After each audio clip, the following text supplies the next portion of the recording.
All right. Thank you for tuning in to WDRB Media, the voice of the community. You're listening to Football Focus Weekly with CFI, and I'm your host, the Pet Man, Matt Morrow.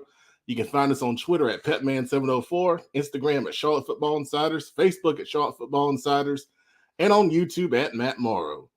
Our sponsors for tonight's show are Mise en Place Collective. For all your food consulting needs, contact us at mepcollective.com. And also the CFI Spring Showcase, which is Saturday, May 11th at West Mecklenburg High School.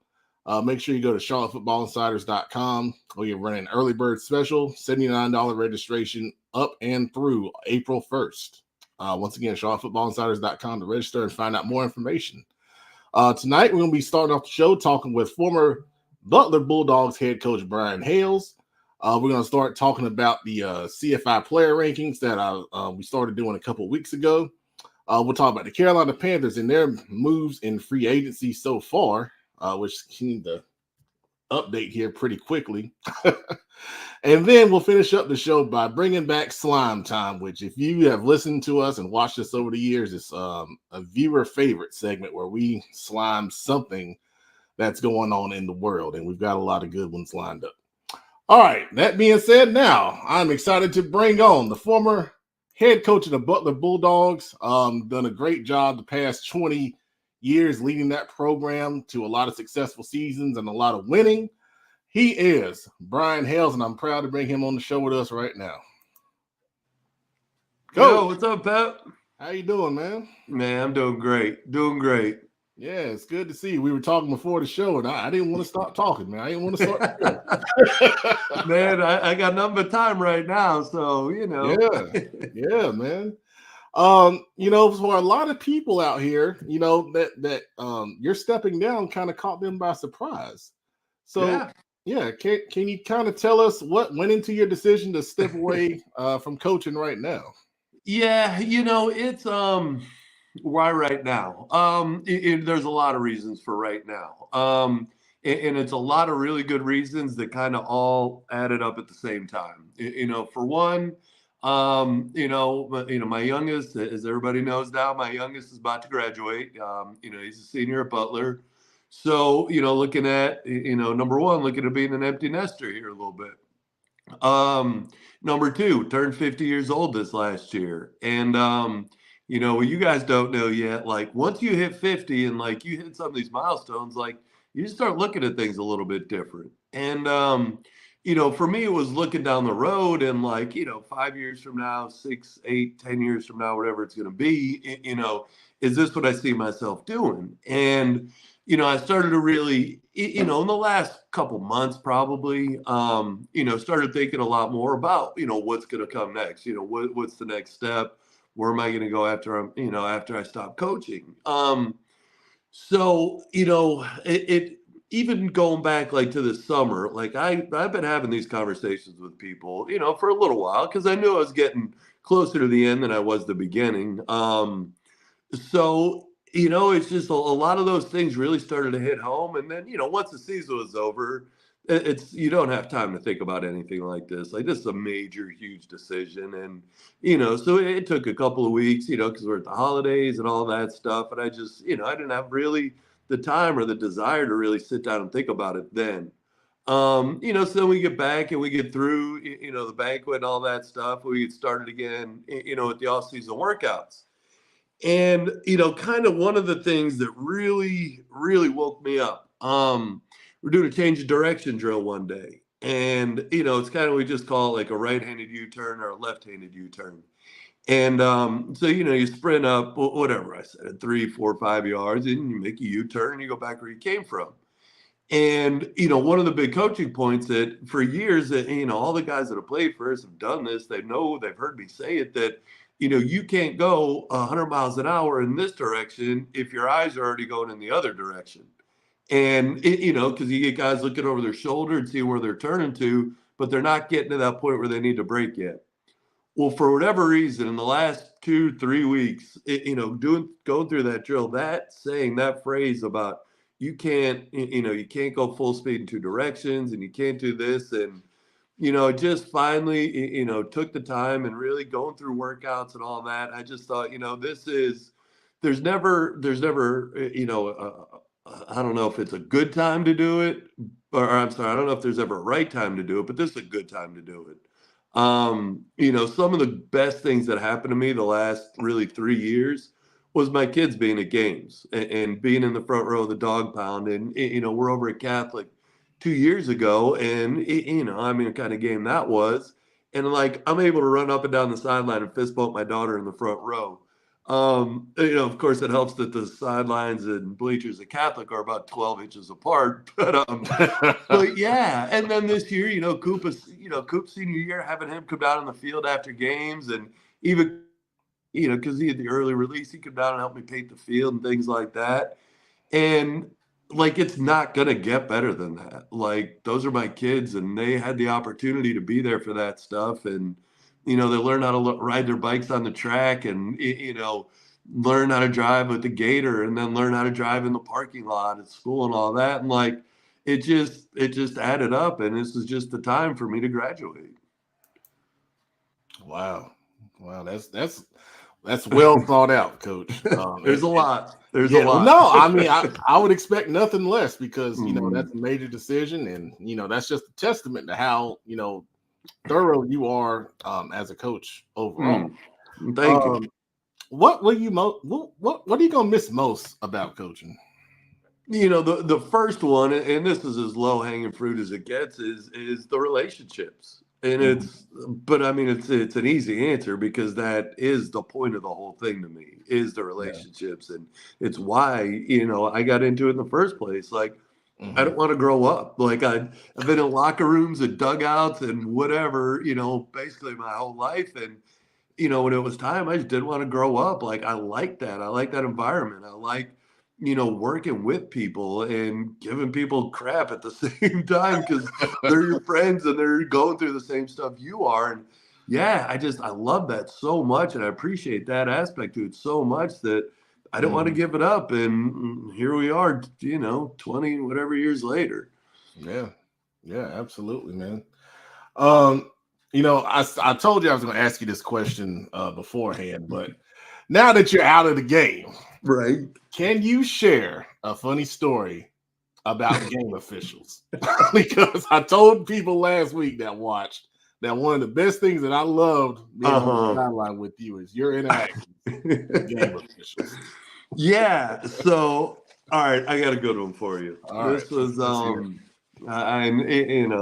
let's assume I'm changing the names to protect the not innocent, because they're them. But we're playing up at Mallard a couple of years ago. And and I'm sure they were holding us like hell, because that's what Mallard does to Butler, and taking cheap shots and saying stuff. And no, I'm kidding, but no, like the whole first half, there's something going on. I just kept telling them, like, this is happening on this play. It's gonna happen. There it is. Like, this is happening, and just pointing stuff out. So at halftime, the referee, we'll call him Bob. Bob comes over at halftime. He's like, "Coach, you got anything for us for the second half?" I said, "Bob, I've been giving you stuff the entire first half. You haven't listened to me once yet. Why am I going to?" I said, "Bob, I'm going to do me. You guys do you. Like, you're going to listen to me anyway."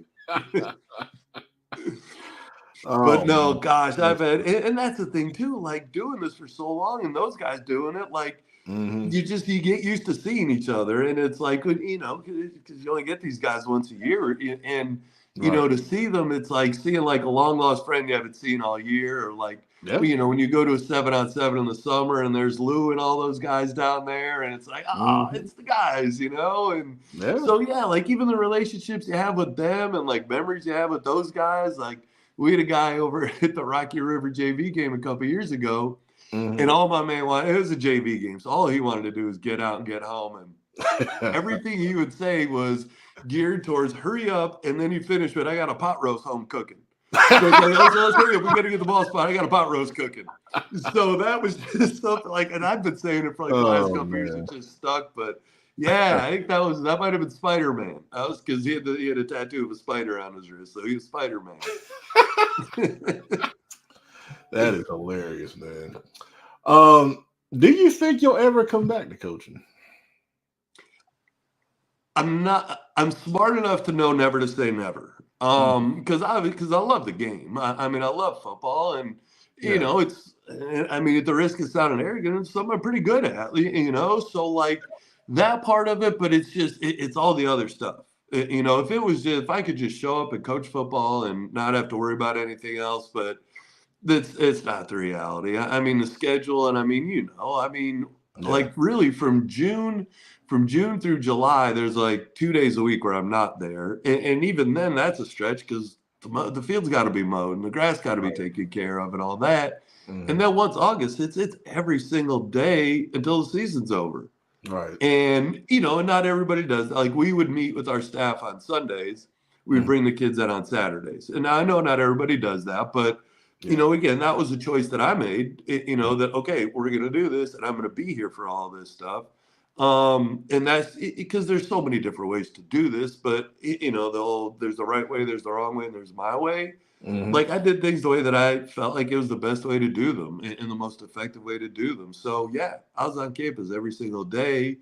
And then, as soon as you get home, it's grab whatever you can to eat. And now I'm back on the laptop. I'm watching practice. If it's Monday, I'm preparing the short yardage goal line script for Tuesday's practice and for the game plan. And then Tuesday, and it's every single day. And again, it's not that I don't love it. I do. Like I appreciate that grind, and kids are probably freaking out because I hate when people say they're grinding. But anyway, that's another story.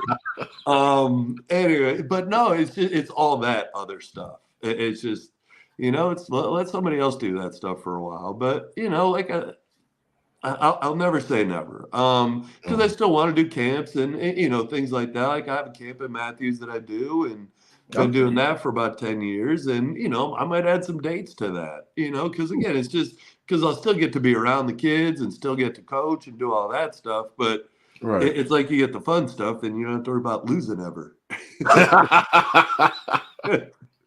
Amen to that, man. We had a viewer wanted to ask a question and they sent it in, so I'll ask you this.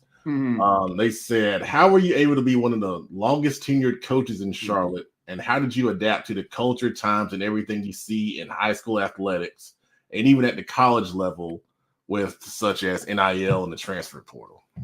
Yeah, gosh, that's a good question. All right, so how do you adapt? The first thing is just realize you don't know everything. So you got to be humble enough to know, like, times are going to change, things are going to change. And that's the one constant that there always is there's always going to be change. And, I think back to like when you remember like when the Fab Five and Allen Iverson came through, like our parents' age range and the guys, the people who are older, this is terrible. It's horrible for the game and it's going to ruin it. And in our age group, we love it. I'm still wearing I wear Black Sox right now, probably because of the Fab Five. I mean, because I was like a couple, 2-3 years behind them.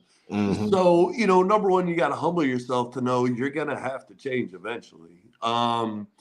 Be surrounded by great coaches, great assistant coaches. And I think that was one thing that we did such a great job of is, identifying, established seasoned guys that are passionate and are going to do it, the right way. And then pairing those with like a lot of alums and a lot of the young folks that are coming in with their new ideas. Like I love getting these guys that just got done playing college football and like almost like debriefing them. Like, all right, tell me everything you just learned in the last 3 years. I think the number one thing though, like as far as longevity is just, you got to be in it for the kids, and you got to be in it for those reasons. Because if you're in it for wins and losses, if you're in it for ego, like it's you're not going to last. You're just not, because winning's never going to be enough. Like you're going to want more and more and more and more, and or losing's just going to be too much. But like if you're in it for the kids and you're trying to find joy for them and give them consistency in their lives, I mean, you can last a million years if you want to, because there's always going to be kids, and there are always going to be kids that need you. So yeah, you could do it forever. As far as NIL stuff, I'm glad I'm getting out where I am, because like for real, like and again, go back to, I don't know if it's better or worse. Like everybody said, well, it was better in the old day. Like you could really coach kids in the old day. Like I had a coach punch me in the stomach once because he thought I got away with something during the day at school. Like, so you tell me it was better then? Like, come on. So I mean, a lot of this stuff changes. Like, But like you look at the NIL stuff and like, yeah, like the college guys should get it. It's a multi-billion-dollar industry. These coaches are making tens of millions of dollars. Yeah. I can do this for 700 more years and I'm not going to make $10 million. Like, what are they fight? Like, what pie are they getting a piece of that, like, I don't know about, that, like, we just don't know there's all this money laying around to give to kids. Yeah, so it blows my mind, Coach, the amount of money kids are getting in NIL. I mean, it absolutely blows my mind. Yeah, and it's the amounts too. Yeah. And, you know, it's just, and again, it's different. Do I think they should be? Absolutely, they should get something. I mean, I used to have to sneak around to work at the bars at Kent State, and they would have, you know, and they would pay us cash because they knew we couldn't have jobs because we were on scholarship. But if I didn't do that, like, you're waiting for that little $20 envelope to come from home. It may come or may not, and $20 is a bit. Hey, God, I'm gonna say this: $20 is a lot of money back then. Gosh, maybe I'm sad but true. Coach, we got Hal Caps checking in. He says, ask him how many sick days does he have. The general public doesn't understand that kind of dedication. Jeez. Well, Hal, you know very well that I have no idea because, like you, like I never really looked. Like I'm sure I'm over 150 sick days that I could take at some point, like something ridiculous. But see, like when I first started, like, you know, I was having kids. So like I'd have to take a day here, day there, things like that. But like you'd be amazed at how many of these coaches just don't take days off. And it's, yeah, I mean, you know, part of it's, I don't know if it's Stockholm syndrome or whatever you want to call it. Like, but no, you want to be there. Like even myself, like, look, I wasn't a good student, you know, and I told our kids that all the time. I was a terrible student.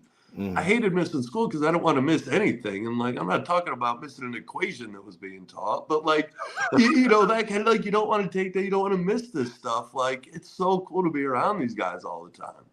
Absolutely, man. Coach, let me share some comments with you because you got some fans on here. So Tony Armstrong Sanders, Coach Brian Hales. I think you know some of these people. Jerron Oriz, there's you. I'm my man J.O. LJ Jones calls you the GOAT. And then that's Juice's dad. Yeah. It's Juice Jones's dad. And Tony, that first one, that's Coach Sanders. That's his wife. Oh yeah, man, that's family. These are all they're all family. And then your former team mom right there checking in with some love. What's up, D? Coach, my last question for you, man. What advice would you give to young coaches that are aspiring to be a head football coach? Freaking slow down. Like seriously, slow down. Like everybody just wants to jump. You know, and well, I need to be a coordinator. I need to be this. Like I'm the coordinator of washing the white uniforms, or like they need titles so bad. Like, look, you got to grow roots. Like if you want to be around for a long time, like, and again, maybe I'm wrong. This is the way I decided to do it, and it worked for me. But find something like that first staff you're going to be on, and find something there that like makes you as irreplaceable as possible. Like I was the best dang JV uniform folder in Butler history. Like I would do that every Sunday morning, and I didn't have input. I wasn't calling plays, and I wasn't asking to call plays. Like I was there to assist the head coach, and so I put time in, and you work your way up, and you earn trust, and you earn that, but not just from your head coach, but from the other people in the building, from the other people in the school, from the administrative team and the teachers and all that. Now they get to know you, and when they need help with a kid or you need help with a kid, you could go to each other because you know each other.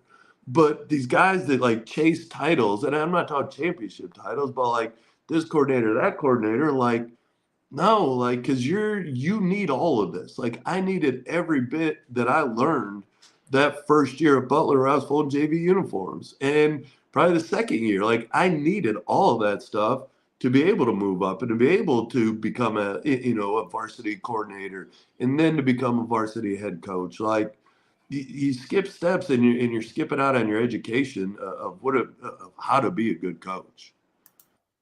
That's great advice, Coach. Robert Washington checking in says, Coach Hales, much respect, brother. Thanks for all you have done for this area and state. My man Rob. What's up, Coach? Thank you. Thank you so much. Yeah. Coach, we appreciate the time, man. And now that you're retired, anytime you want to come on CFI, just let me know, man. We'll be glad to have you. I got a lot to say. Oh, okay. All right. Well, I'll be checking in with you. When we get close to No, I just found out about this thing called Twitter, and that's really cool. And I don't know. There's this thing. I don't know if you ever heard of TikTok. Like, that's really cool. I've always said CFI won't be on TikTok, but you might have to get with the times, I guess. Again, never say never, Pep. Never say never. Coach, we appreciate it, man. You got it, buddy. Thank you. Thank you for everything, man. You've been great. You're great for the kids. You're great for the community. And again, like I said with the go, like you're in it for the kids. So you're going to do this forever, man. And thank you, because we need guys like you. We're going to try to hang in there. We'll see. I love it. I love it. Well, do your thing, Pep. Thank you so much. Thanks, Coach. Appreciate it, man. All right, bud. All right. That was Coach Brian Hales, former head coach of the Butler Bulldogs. Did a great job with that program for the last 20 plus years. And he had some great stuff to say. If you're just now coming in, we'll cut that up. We'll get it out on social media. But some great feedback about why he decided to step down at this time. And then some great advice for young coaches aspiring to be a head coach, along with a lot of other good stuff in there. So we're going to take a break. When we come back, we're going to come back and talk about the Carolina Panthers, the moves that they've made in free agency, and we'll introduce a new member to the show. We'll be right back here on WDRB Media, the voice of the community. All right, and we're back.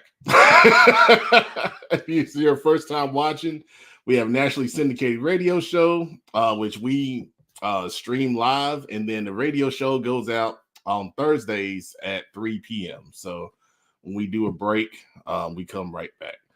But we got some people here, so let's see who's here. So first of all, we got Adam, Big I, Shelby. What's up, man? I'm thinking of a name change, man. I think I might just have to keep one name, man. The name's getting too long. It's almost at the end of the screen. All right. Well, keep us updated on what you decide. Then we got the producer, Brandon Black, former Harding Ram defensive end extraordinaire. Glad to be here. Feeling good. No name change right now, but you never know. Right now, I'm pretty Good night. Yeah, I'm pretty comfortable right now. All right, and then I'd like to introduce a new member to the show. Oh, well, hold on. Before we do that, we got Coach Dub, Robert Washington with a different hairstyle. This is gonna be interesting. I got to see this in full screen. No, I just pulled my hair up. You got that Peter Robinson going on. I was looking like, what is that? Nah, he just got it up. You just got it pulled up, man. He said a new hairstyle, like he cut his dreads off. That's what I was thinking. I thought he had a fade the way he was reacting. Yeah, funny, man. Oh, man. He had a fade, man. And then our new member to the show, Coach Ian Tatum. Coach, how you doing? I'm good, Pep. I appreciate y'all having me on. Me joining up with you guys. I've been watching for a long, long time. Big fan of y'all's. And, I was out with the clinic in Charlotte where Coach Dub was speaking. I appreciate everything he does for the community as well. But love what y'all do. So I appreciate you having me. Well, Coach, let's take a minute and go solo so you can tell everybody, number one, who you are and what you do. Yeah, guys. So, I'm Coach Ian Tatum. I'm offensive coordinator, offensive line coach at Walkertown High School, right outside of Winston-Salem here in North Carolina. I've got a passion for the kids, man, just coaching, try to coach for the right reasons, coach these kids up to be better men. Also try to help out coaches any way that I can, whether it be through social media, YouTube, whatever it may be. But at the end of the day, what I hit up Petman about was really big on high school football in the state of North Carolina. So whether it be, just talking about it, breaking it down, just learning or listening to great interviews like from Coach Hales, I just want to be around it. So that's why I'm here. I appreciate Pep for bringing me on. Well, Coach, I'm gonna tell you right now, you already got your first comment. So, Miss Deidre, one of our dedicated watchers, I grew up in Walkertown, and welcome. Awesome. Appreciate that so much. All right, good deal. Okay, well, let's bring everybody back, and we're gonna discuss what the Carolina Panthers have been doing in free agency. Ain't And nothing new. here we go. So first of all, full disclosure, I'm a Panthers fan. Producer is a Panthers fan. Coach Dub is a Patriots fan. And over there in the far right, Big Eye is an Eagles fan. Yes, sir. Clam Coach chowder, Tatum, cheesesteak. We making moves. We just made another move while We ain't talking about y'all. This is about the Carolina Panthers. Coach Tatum, who is your team? I'm gonna rotate this up. I'm a Ravens fan, long time Ravens fan. We made a big move as well. You know, got to bring Derrick Henry to Baltimore. So long as you didn't mention that star, you off to a good start already, man. You off to a good start. Not a Cowboys fan, man. But you good. You look. You're off to a great start already here, man. That's good. Hey, look, and he's on the opposite end of us too. So they in the AFC, so he just got to worry about Rob. We ain't got to never worry about seeing the Ravens unless it's playoffs. Yep. Maybe regular season. Well, Rob needs a quarterback, so yeah, we looking bad. That's why I'm quiet. That ain't nothing new. Oh, stop! Wait, whoa! Hey, all right, y'all get this out. 30 seconds. This ain't nothing but karma for Bill Belichick thinking he was better than Tom Brady. The coaches in the NFL have to understand it. Don't legendary coaching in the NFL. That's old news. It's about you got Tom Brady. He won championships. He left, won championship in Tampa Bay. Only thing that ain't won nothing is Bill Belichick. So how you gonna say it was you and not Tom? Well, you got a point with Belichick, but the thing is, I'm not gonna argue with greatness. Both of them are great. So you got to think about it. Who's considered arguably the best player to ever play, the best quarterback? Tom Brady. Okay, who's considered the best coach? Not him. If it's because of Tom Brady. Stop it. Look, Belichick was the GOAT. And when Tom Brady was in New England, the argument was always, was it the coach or was it the player? Am I right? Well, no. It was, hold on. No. The conversation was it Tom Brady to go or is it Bill Belichick that's to go? Tom leaves. Get a new team and win. That's a media argument because both of them had signs of greatness. It's time Brady led us to championships, but how many defenses have Belichick called? Because we know Belichick's a defensive guy. Rob, we all know the guys on defense go to New England so they can get a free ticket to watch Tom Brady. No. The same thing will happen with we'll revisit this another week. First of all, let's focus on the hometown team. All right. Carolina Panthers. Brian Burns traded to the Giants. Was it a good deal, a bad deal, or was it just whatever? Half and half. Half and half. Moving him was the smart move because a rebuilding team didn't really have the room to blow 150 million on a single guy. They got too many holes, too many needs. So moving him was good, but getting a second and a fifth when you could have had 2 firsts and a second, that doesn't look good. I feel like a player should have been in the mix somewhere in there. A second and a player as opposed to a second and a fifth, but I don't like the return. Moving him I like. I think he just had to go. He just wanted too much money to be a rebuilding team, but the return, no, I don't like. I don't think that was enough. I think. You go ahead, Rob. But how many times are the Panthers gonna move on from Star? How many times is this gonna happen? So I mean, they dug a hole, unfortunately. Well, think about this. Okay, so you move on from Christian McCaffrey, you move on from DJ Moore, and you get pretty much nothing in return. You guys are missing a first round draft pick. That should have been a top, multiple. Yeah, that should have been the first thing addressed. We need a first round draft pick. You're moving arguably one of your best players or your best assets, and you're getting them for a second and fifth round. And if I'm not mistaken, the fifth round might be a fifth round swap, if I'm not mistaken. Well, there's a fifth rounder and a fifth round swap. Yeah, it should have been a first because in my mind, I said, okay, If a team needs a pass rusher, Burns is better right now than any college pass rusher you're going to draft right now. I'm not talking about growth. So I felt like a first, even if just a first, no fifth, just a first from somebody, even if it was a late round first, to me would have been. And I just knew when I knew they were trading them when the negotiation stopped. And I just knew I was going to say, okay, they got a first, nope, a second. I don't understand that, but I agree. A first should have came back. Now, the second round pick they got was a pretty high second. It's the 7th pick in the second round, pick 39. Hey, Pat, man, man. The thing about it is with Carolina is like Carolina is the reason why teams like Carolina is the reason why these players they go team up with each other because them owners and stuff don't really care about you because it shows every time. It shows, right? Okay, look, this is another karma from how the Panthers did Cam Newton and how they just let that team just go from Super Bowl contention and just let everybody go, right? So think about it like this. Okay, CMC was in Carolina. He didn't really get a chance to develop the way he should have because of they had lack of pieces at times.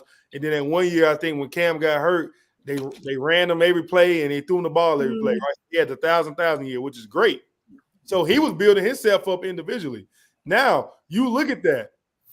A running back goes for 1,000 and 1,000, and you don't get nothing from him, right? Okay, we can say, well, maybe he was young, so running backs' timelines don't really last that long in the NFL. All right, cool. He goes to the 49ers, and you see what he does.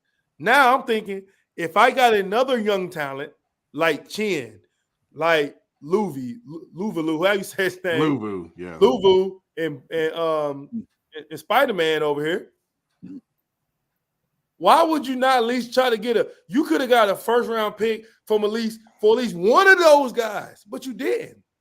And I think that's the thing with Carolina with the owners is that if they really cared about Brian Burns, you either okay, we may not be able to pay you what you're worth, but I can at least say, okay, we're gonna show you how much you're worth to everybody else. Give me a first-round pick for him. Because I smelled pettiness all over this trade because you do know owners sometimes. Because I'm a New England fan. Belichick was infamous for this. He would get back at players by trading them for lesser value. And yeah, but this is the thing too. Though these players are loyal. It's not like these players came from right. They drafted these guys that they just left. They drafted these 3 players they let go this week. But you're dealing with Tepper. Yeah, I know, and that's why you know the Hornets and the Panthers they just need to get out of North Carolina, man. Go Come on, man, that's crazy. Because listen, think about the talent. Think about the talent that the Panthers have. The Panthers have had Hall of Fame talent every 4 to 5 years, and they have literally nothing to show for it or from it. You know how the reason why they don't have that stuff is why people got fired. Yeah, but think about this though, Pep. You know who was the smartest team in sports outside in basketball and football? Oklahoma City Thunder. When they let go of Durant, Harden, and Westbrook, they got so many picks prior down the line that made so much sense. That's what you're supposed to do. Okay, we trade you in 2015. It might not make sense in 16 and 17, but oh boy, but when Chet Holmgren come out the draft, we're gonna get him. When we want to trade for Shea Gilgeous-Alexander, we can give up 2 or 3 first-round picks for 3 years. We can do that. But this is the thing I think will upset Panther fans is that if you trade an asset, let's at least be able to go draft something in return. And to your point, the Hornets are starting to do it the right way. Yeah, the Hornets are making great decisions. Great move. When they traded P.J. Washington and got a first-round pick from Dallas for P.J. Washington, I was like, they got something going. Think about that. P.J. Washington has not made an all-star team, all-NBA, none of that. And they got a first-round pick for P.J. Washington. Think about that. You know why? Because they moved on from Jordan. Just the same way the Panthers need to move on for Tepper. That's what I was going to say. I'm like, when you have the worst owner in the league and that's the biggest issue and your core is going to be rotten, and they need to decide, are we in a rebuild or are we not in a rebuild? They feel like they're playing with it. Like, they have no picks. They go all in on Bryce Young, which is what it is. Like, we'll see.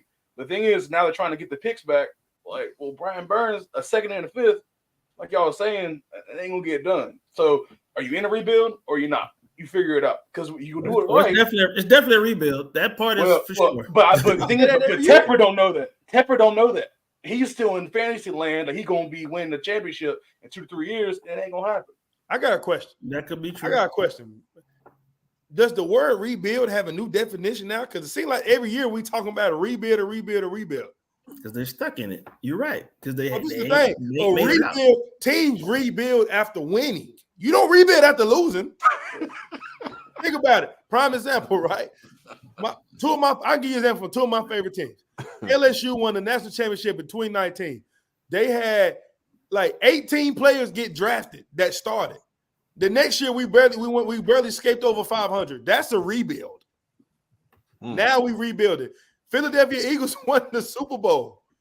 We let everybody go. Everybody went and got it. Just take the re off then. Just say building. Take the re off then. If that's what you want to do. Just say building. I'm saying, but like you rebuild. So think about that. Most teams that rebuild, they win or they get close to winning, and we say, okay, we need to make some changes so we can win. Teams that don't make the playoffs, that's not rebuilding. I don't know. It's a long rebuild. They did get close to winning. It's a long rebuild, man. It's drawn out. It's extended. See, all I know is this: if the Detroit Lions can have a rebuild quicker than the Panthers, that's crazy. What the Detroit Lions are doing is drafting well. That's what the Panthers have got it right with the draft. Brian Burns. Now hold on now. No, I'm saying this is what you gotta understand too, though. This is what you gotta understand too with players like Brian Burns, right? His potential is through the roof.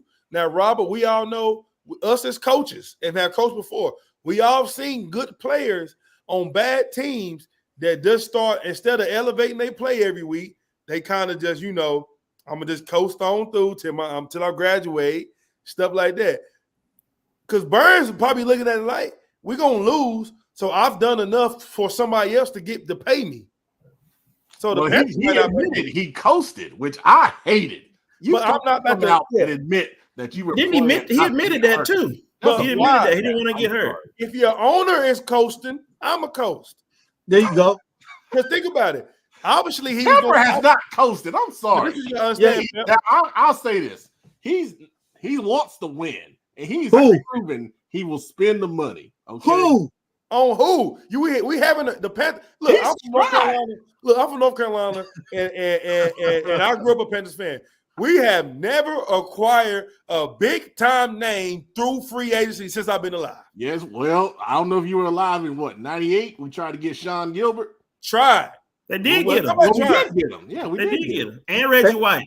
And how did that turn out for him? Reggie White when he was old. We're not talking about drafting Jordan. We're not talking about trading for Jordan when he owned the Wizards. I'm talking about a young, talent, big name. It has yet to come through the Carolina Panthers organization. The biggest name in the last few years has been like Cam Newton, Luke Kuechly, guys like that. But we have not acquired you see how Lamar Jackson, who he just acquired?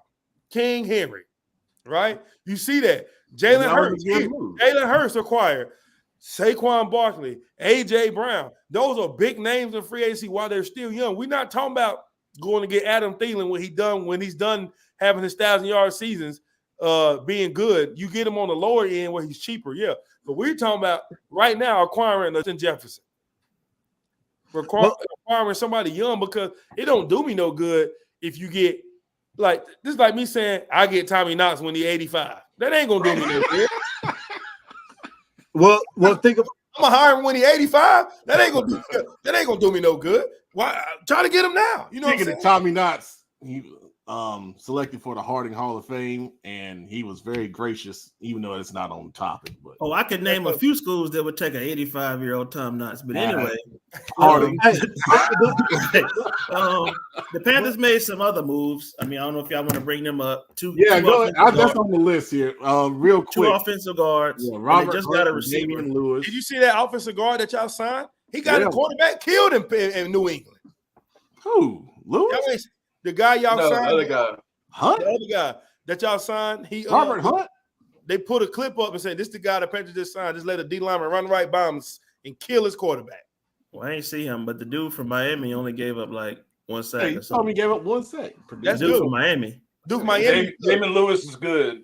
Damon Lewis is good. He's good. But the Panthers, think about it. Okay, you got them 2 guards. So you protecting Bryce. You got to understand. You got to play defense in the NFL, man.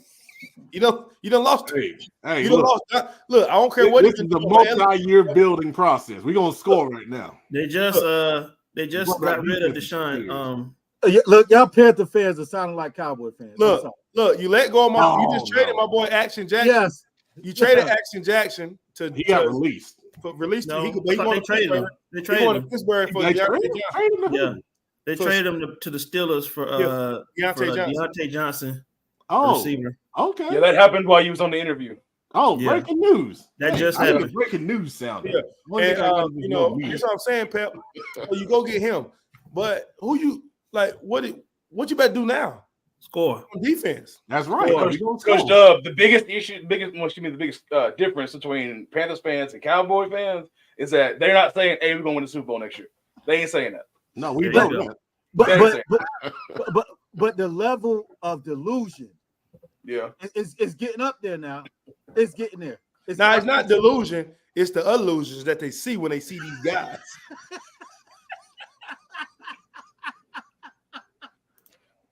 Going back on Football Focus Week. Can breathe a little better now. But look, Bryce, let's just say it like it is. He ain't built to take a lot of hits. Okay? He needs a premium offensive line.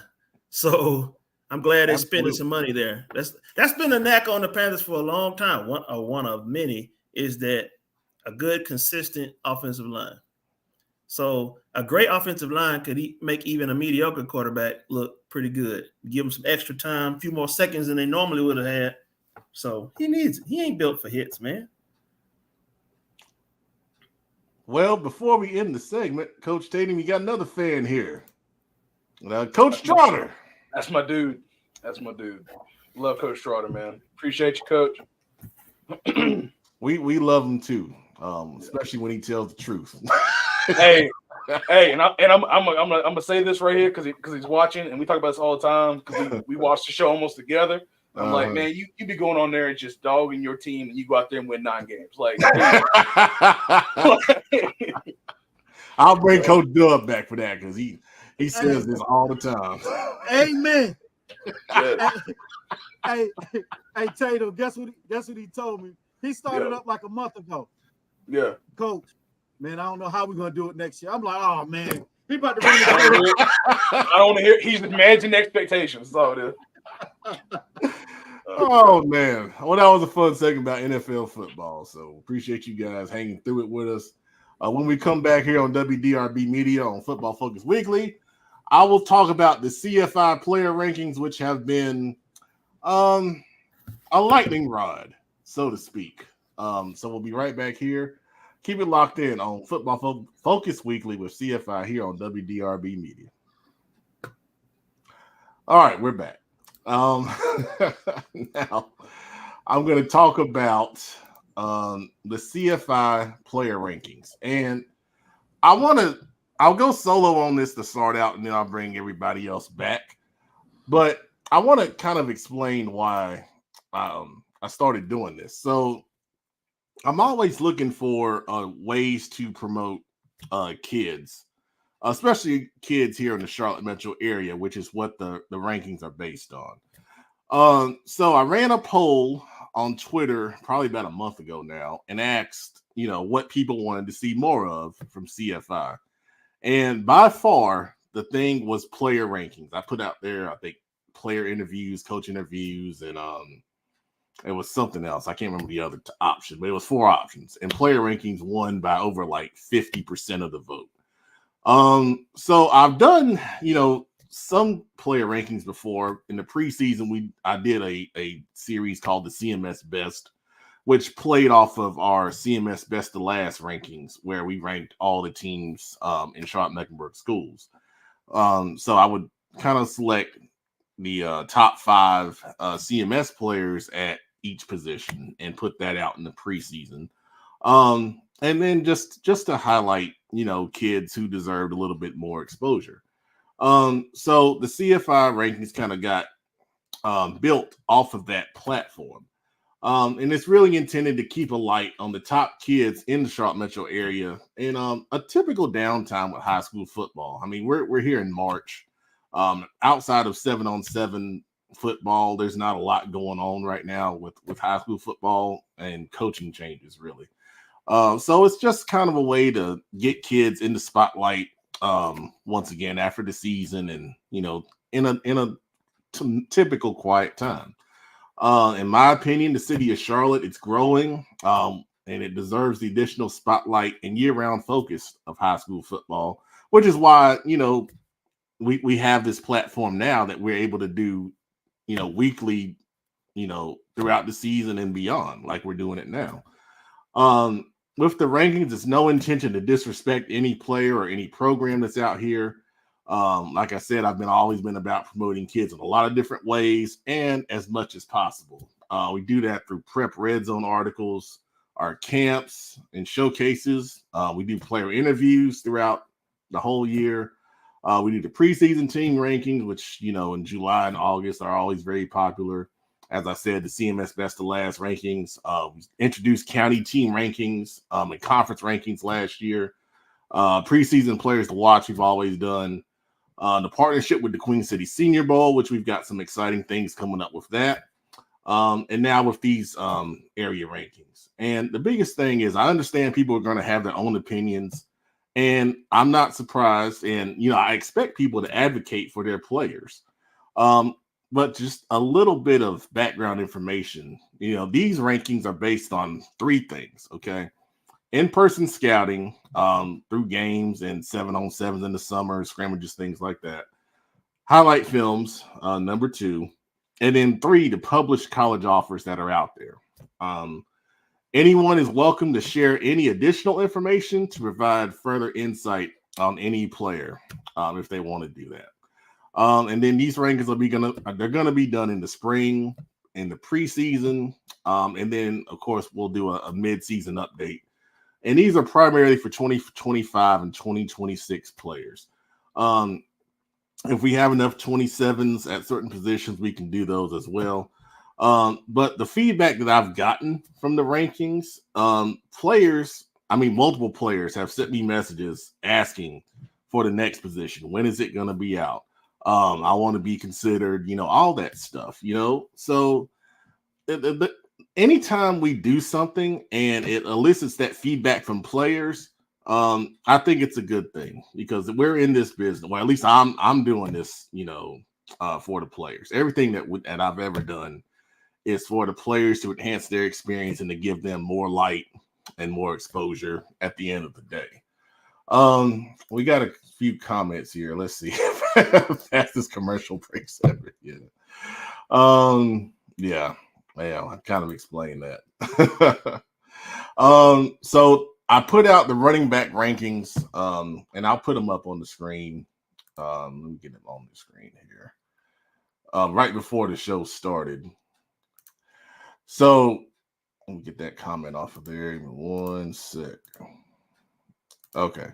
So these are the running back rankings, and we shared those last week on the show, but they weren't in the graphic form, so I put the graphic out. And the biggest thing I want to say, like I said, is, there are a lot of great players. There are a lot of great players in the Charlotte metro area, and there's always going to be opportunity to add to this list. Okay. And that's the great thing about high school football. Every year, you're going to get a chance to, go out on the field and prove yourself. And this is one person's opinion. What matters at the end of the day is if you want to play college football, you convince one college that you're the best player for them, and you get an offer and you go play college football. And that's the opinion that matters the most. Okay. All right. So let me bring everybody back.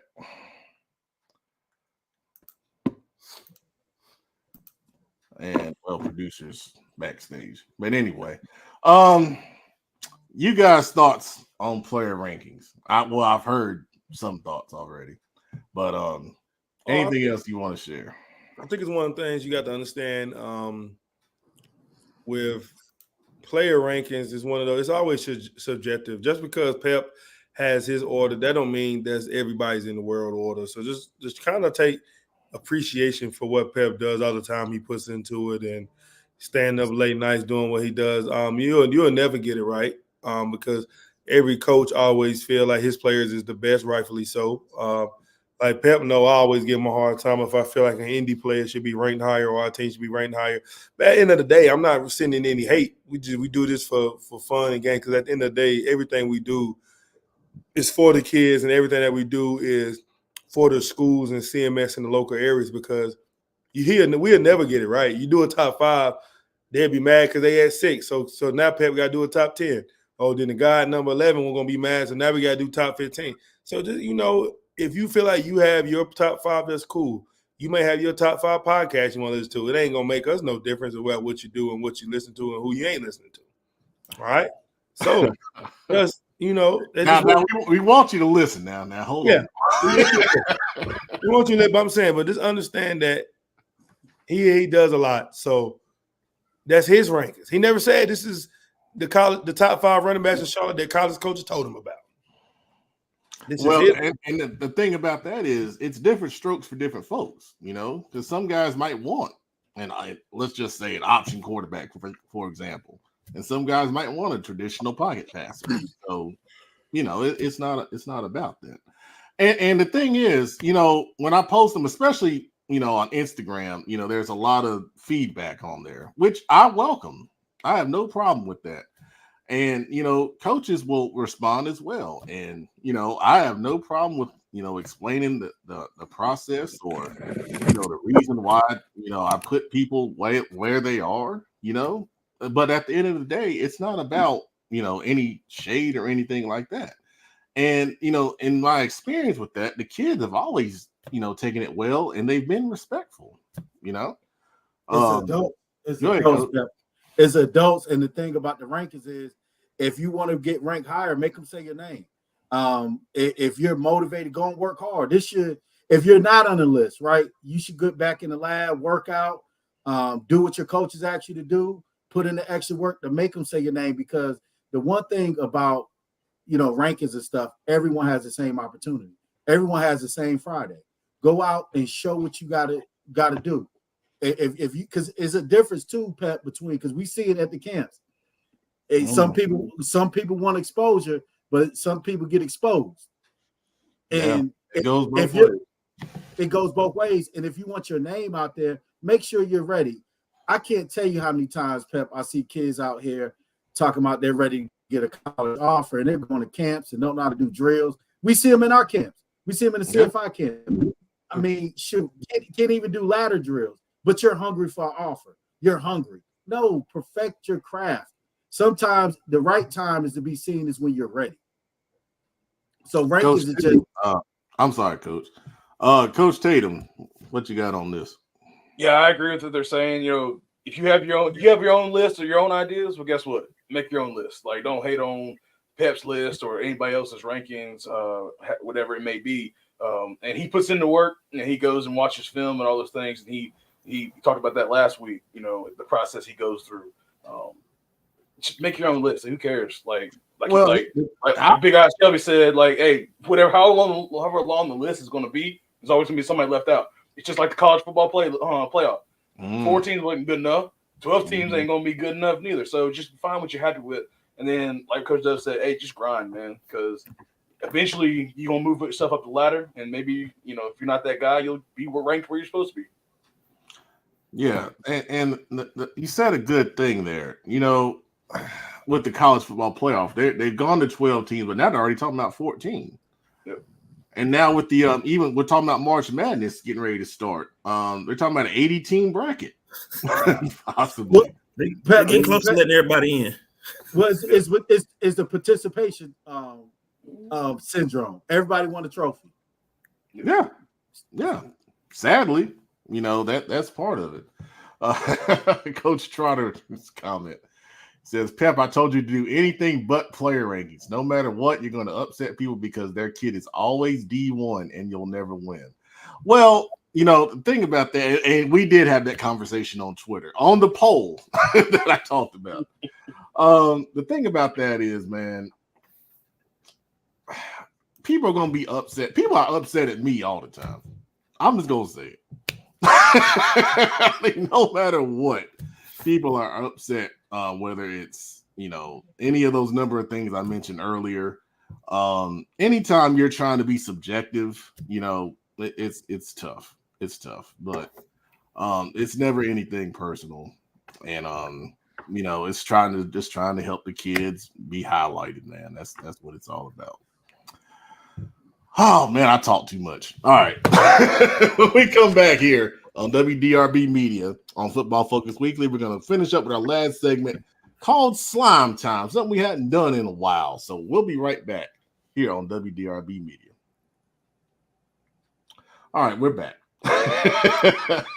Now, this is something that we've done. If you've watched us for a long time, this is a regular segment, the way we end the show. But it's slime time, and slime time is a time where you can just get something off your chest that might have made you mad, something that happened to you, or you just want to say a special message. So, well, it used to be done by the engine, who's no longer a regular on the show. So I'm gonna host it.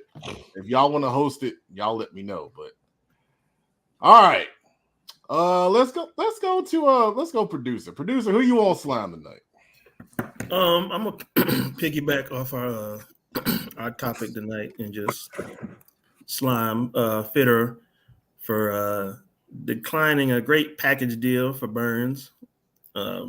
Just because he's gone doesn't mean he's ineligible for slimes. So he got fired, and I'm still gonna slime him, man, because 2 firsts and a second. There's a very short list of players that's not enough for. A very short one. So yeah, he's getting slimed for turning that deal, and I got reminded of that recently. So slime and Fit. Got fired, and he's still getting slimed. That's a rough day. All right, Coach Dub, who you want to slime tonight? Man, I want to slime that dude that jumped over that scorer's table for the LSU and South Carolina game. That's about the worst thing you could do. Big 6'1", 180-pound dude jumping into a female fight, and then he got up there and didn't do nothing and got arrested. I think the charge should be stupidity, because when you do jump over the scorer's table, you do absolutely nothing. And I'm not saying he should have did anything, but he should have kept his butt in the seat. So I got a slime old boy. That's a good one.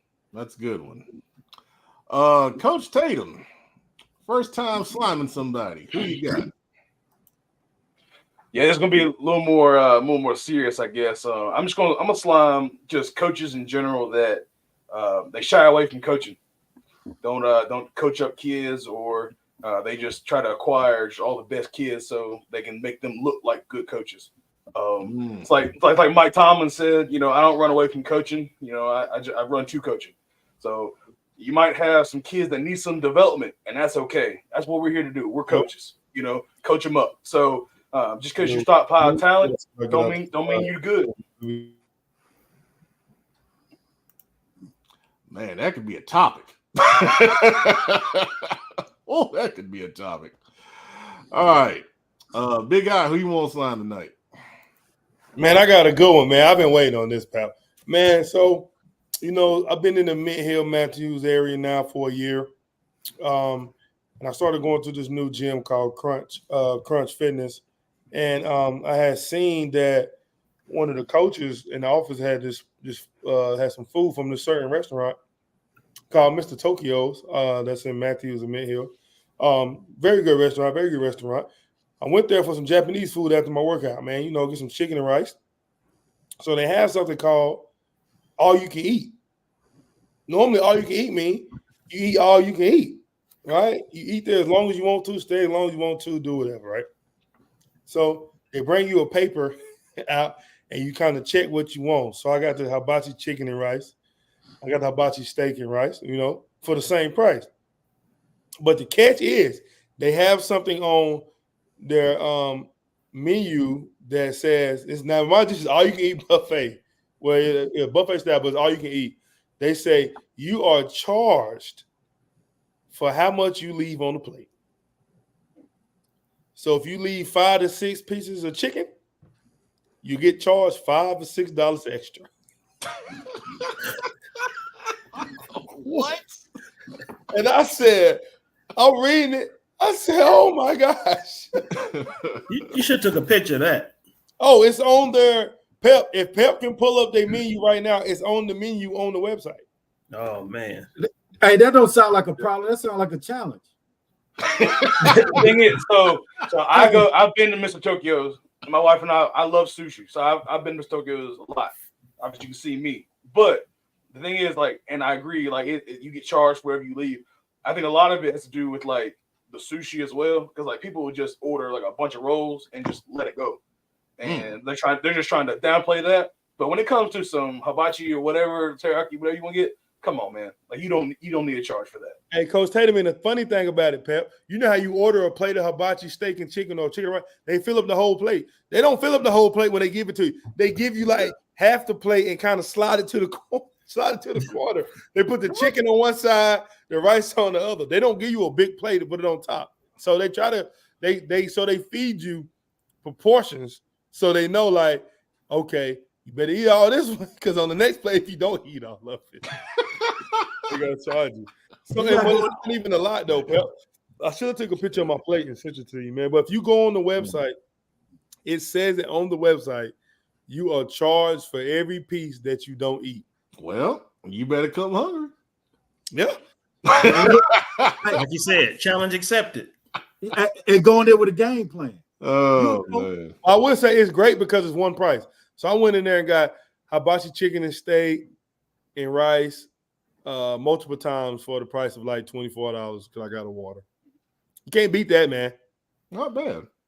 Can't beat that. And it's good. And now the food is good too. It's good. It's good too. Okay. All right. Well, maybe we'll get him as a sponsor after this. Maybe. All right. So to end the show, I'm going to slime. I'm not really going to slime anything. I guess I got a message. So just kind of scrolling through social media, and there's so many people. It just happened this way. There's so many people out here saying they want to go and do great things. They want to attack the day, be the best they can be.